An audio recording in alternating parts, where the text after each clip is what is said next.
everyone. Thank you so much for having me. I'm glad to see the enthusiasm after lunch.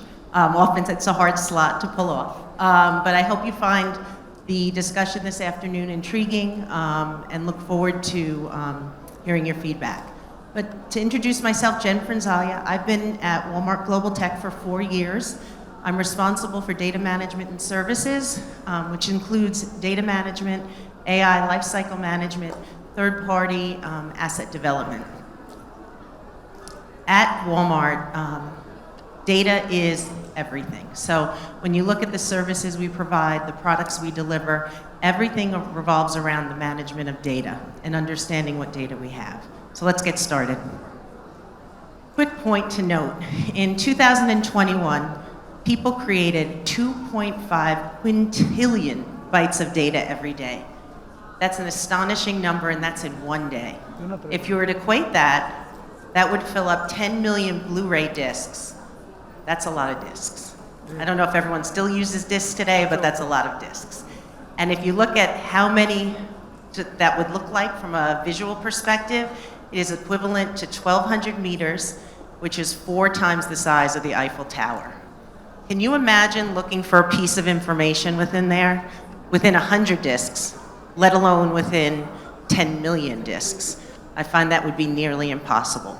And without data management, that's sort of the position that you get yourself in. It's noted that data scientists spend about 60 to 80% of their time on trying to find data and understand what the data is. So part of the goal of data management is to decrease that amount of time and make them more efficient within the world that they're in. So if you look at Walmart, again, that was from a consumer perspective and just in the world, but at Walmart, we produce a ton of data, and there's a lot of questions around it. Some of it is as simple as what data do we have? Others is, what's the definition of the KPI that I'm reporting on? Other might be, where does my data from? How do I find it? Where do I get more information? The biggest one we often hear is my data even accurate? Can I use it for what I'm trying to use it for? All of these questions persist, and this is just a small amount that come to play in the world that we live in. And when you look at how do you converge from that type of environment to a world where you're a bit more comfortable, data management is a core component of it. And this is where data excellence comes into play. When you talk about data excellence, it's really bringing all of the components of data management together to make the organization more data-driven in a quality fashion and be able to optimize both the operations and the growth of the organization. So when we talk about data excellence, there's multiple components that come into play. And when we look at the work that we're doing, in order to meet some of the goals and objectives from an organizational perspective, there's really 4 core pieces that we look at. One is defining a standardization for definition of data. And you see that through data architecture, you see that through enterprise data modeling. The second piece is really making sure you've got the core capabilities in place to support a data management infrastructure.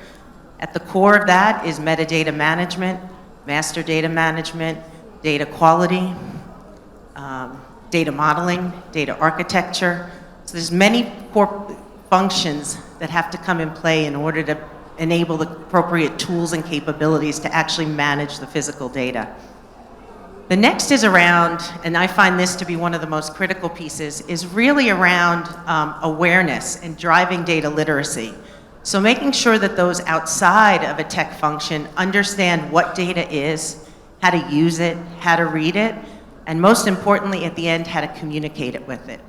And that's a lot driven through data literacy, as well as through data maturity. And the data maturity comes into play because that helps you measure where you are on your progression of becoming a more data mature organization. And it takes into account different pieces. It might be talent and culture, it could be architecture, tools and capabilities, and ultimately driving value from the use of data within there. And the fourth area is really focused on driving adoption. You can create all the tools and capabilities that you want. You can create all the awareness and marketing campaigns. You can define definitions for data, but if the organization doesn't adopt it, you're stuck in your progress. So again, in order to drive data excellence, you need all 4 of those pieces in flight to really get your program in order. And then if we look at the benefits of data excellence, is really where you start to drive value from a corporation perspective. You look at transparency. It helps you understand the landscape of data. You go back to the example of the Blu-ray discs. You're trying to find information. You're going to waste countless hours and energy. So by being transparent and having an understanding of what the data landscape is, it makes you more productive. Understanding what data you have, understanding what it means. You can often find within an organization, one team defines sales as A and B, and another team defines it as C and D. So making sure that you've got true understanding and through definition of data. Compliance, within both from a regulatory perspective as well as from a security perspective, making sure that you comply with the policies that are in place within your organization. And that's making sure that the capabilities that you enable allow the controls to be followed. Security is always number 1 issue. Make sure that only those individuals that need access to the data have access to the data, and for the period that it's needed. It's not always indefinitely.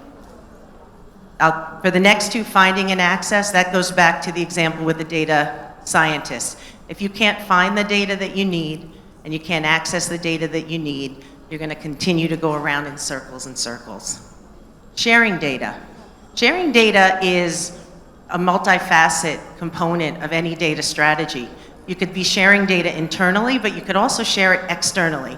And you need to make sure that you have the appropriate agreements in place and the appropriate processes to ensure that when data is passed through others, they're following the right protocols and they're implementing the right controls in place to manage the data outside of your organization. When you look at collaboration, that's a big... When you look at, sorry, that wasn't me, I don't think. When you look at collaboration, data is about collaboration. Being productive at work is about collaboration, but you can't collaborate if you don't know what exists in different parts of the organization. So by having the appropriate definitions, by having a data catalog populated with the information that's available, by understanding the data stewards and data owners of the data, you have a better opportunity to collaborate from an organizational perspective. Optimization, how do you optimize business processes if you don't understand the flow of data through your system? So it enables you to have a better understanding and better mechanisms in place to measure quality, to identify issues, and then to remediate any of those issues so that you can optimize those business processes. And then growth. The true goal of data management is to ultimately drive value. And you can use that to define and implement additional revenue streams, as well as improve internal processes I just mentioned. The other piece is also reduction of risk. By understanding what data is available within the landscape, you can reduce risk from an organizational perspective. So now I want to take you through an example of a scenario where data management and data excellence is not in place, so you can understand probably a day in the life of many of us in the room here now. Next slide. I want you to introduce to Amy. Amy is a marketing specialist that wants to execute a marketing campaign to understand information on purchasing behavior to better target potential customers. Now, Amy is in a situation where the data is not managed in her organization, and she spends multiple weeks trying to understand what data exists, where it exists, who can give her access to it, and then ultimately her ability to get access to the data is weeks. So for her even to plan her campaign is 4 weeks in the making, and she's not even sure if she has the right information.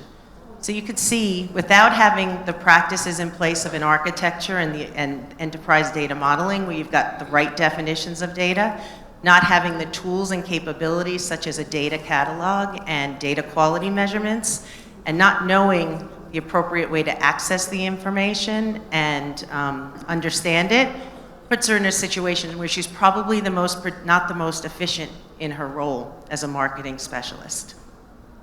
However, if you flow on top of this, the data excellence principles, Amy becomes in a much better situation. And her time to execute her program goes from 4 weeks to 1 week, but more importantly, she's confident in what she's doing. And the expectations on the result from her campaign are that much higher. She knows where to search for the data. She knows how to access it, request access for it, and get access to the data. She knows that she uses the right system to procure that information, and ultimately, and probably most important in this situation, is she trusts the information to be able to do her job well and do it effectively as a marketing specialist. So therefore, again, just to reiterate, Amy's in a much better position, and she's able to execute in a fashion where she's confident in what she's delivering for her corporation. So now when you look at it, what we're trying to do from a data perspective is drive that function of excellence. And when you have that, you can make a difference within your organization and truly drive that quality, data-driven culture, because you know what data you have, you understand what data you have, and you can use it more effectively to drive internal programs, external programs, and ultimately growth for your organization. Now, when you look at it, I'll transition a little bit. Amy is a marketing specialist who works most of her time in data. And when you look at the work that we do, and everyone in this room here today, we either work directly with data. I'm going to pause that for a second. We work directly with data, either in our everyday work life or in our personal lives. If you have a mobile phone, if in your household you've got kids that do gaming, if you've got iWatches and iPhones, you're working and understanding data everywhere you go. So it's important not just to reflect upon what we're talking about here, but sometimes you can go back and think about how it's managed in the collection of using these mechanisms in your life. And when we look about women in data and what we do from the world that we live in today, it's predicted that data jobs are going to have the biggest growth by any field by 2029. When you look at from a distribution perspective and a country perspective, it's important to make sure that women continue to study and increase the study across the STEM occupations. And when you look at the countries, the Dominican Republic has over 51% of women are taking degrees in STEM. And what we need to do is help drive further awareness of those programs and make sure that we're helping the younger generations understand the importance of those STEM careers. When you look at data science-related professions, only 15% of those professionals are women. There's a 1 in 4 relation of women to men in the field, which is an area that needs to grow. And 26% of women make up the technology roles in any organization. So when you look at that, you know that there's room to grow and a better way to approach that. When you look at gender diverse organizations, 48% outperform low diversity organizations. 73% make better decision making when there's women in those positions. And 25% are more likely to have above average profitability. So there are true hard facts to demonstrate that when you've got women in these data positions, there's financial benefit to an organization. I'm happy to say at Walmart, women represent over 44% of management roles and over 53% of the total global workforce. And within my team, data management and services, I've got over 50% I've got over 50% of women on my team, which I'm very proud of.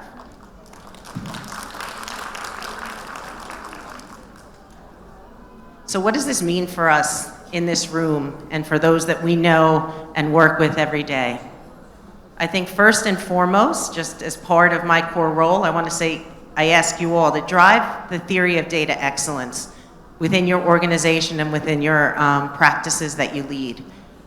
Within technology, everything has to do with data. So whether it's a specific data management role or a data engineer or a data science, everyone within that process has to understand what we're doing because it impacts the organization. Continue pushing forward. Use forums like this to demonstrate how powerful women can be, making sure we've got our message out of why we can make things better, diversity of thought. Promote your work. This is one that I often fail at. I focus and I keep my head down. And I find that with many of my peers and colleagues as well. So I think it's important to make sure that within the work that you do, you give yourself credit, you give your team credit to make sure that you continue to progress on your path forward. Be an ally to other women in the work. Don't always look at it as a competition. We can be better if we work together. And that goes back to some of those principles on collaboration and understanding. Network and make connections. I think sometimes that's half our job, is making sure that we're putting together the right people to work together to get a better environment. Engage in mentorship. I lead a mentoring community at Walmart for women in data, and there's several other opportunities within the organization to bring the women together and have that thought leadership. Bridge organizational levels when networking. Within my organization, I don't always look at levels. I don't think there's a purpose to it, but I think we need to look at when you're networking and when you're working together, it should be negligent within that part of the conversation.